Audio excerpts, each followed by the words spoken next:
go try and tell someone about it. It's like saying, God, I'm so unhappy, I'm so rich, and expecting people to feel sorry for you. So I worry about them, I fear them, and I don't trust them.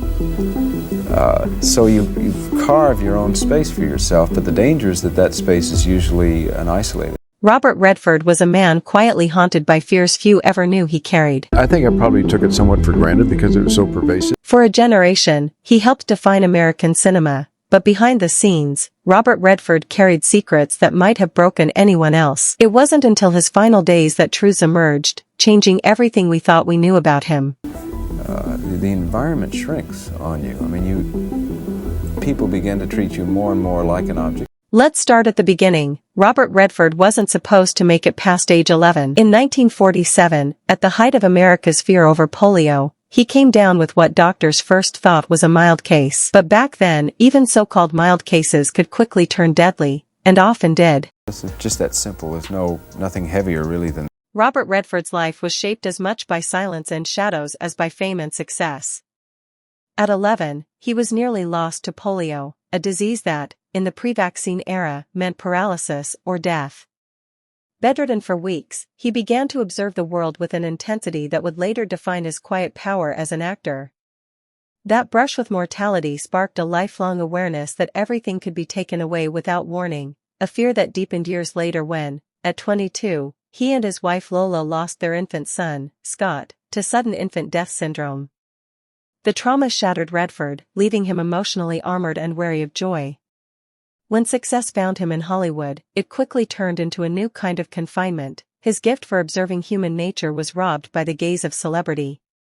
The roles got bigger, the checks fatter, but Redford felt increasingly trapped, each offer a golden chain tethering him to a system that prized his image over his artistry.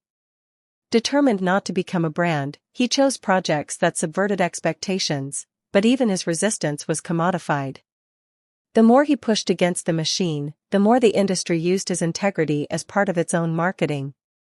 Fame made privacy a survival strategy, and his retreat to Utah and eventual founding of Sundance became his rebellion, not just against Hollywood, but against a life defined by loss, pressure, and the fear of disappearing into someone else's idea of who he was. Redford's life story isn't just about stardom, it's about a man relentlessly searching for meaning, authenticity, and space to breathe in a world determined to define him. I'm the reporter from the Washington Post. We talked on the telephone yesterday and you told me to come on down here. When Robert Redford first championed All the President's Men, he believed he was producing a gripping political thriller, unaware it would become both a triumph and a turning point, weaponized against him by the very industry that celebrated its success. The film, with its pointed critique of power and deception, solidified Redford as Hollywood's moral conscience, a role that brought immense scrutiny and relentless pressure. His distaste for Nixon, who, to Redford, embodied image over substance, mirrored his growing distrust of celebrity itself. Though the film won accolades, it also made him a perceived threat to the establishment, subtly punished through sabotaged projects and whispered reputations. In response, Redford transformed himself from actor to producer, then director, eventually founding the Sundance Institute to protect the kind of independent storytelling Hollywood had begun to abandon. But the cost of that independence was steep, financial, personal, and professional. Even his rebellion was commodified, his authenticity turned into another piece of his marketable image. As age caught up to him, compounded by decades of physical strain and the deaths of two sons, including James in 2020, Redford began to slow. The man who had always relied on performance to process grief now faced the terrifying prospect of silence. Yet even in decline, he remained dignified, redirecting his energy toward legacy and mentorship. When he died on September 16, 2025, at 89, at his beloved Sundance retreat, Redford left behind not just films, but institutions built from grief, guilt, and purpose.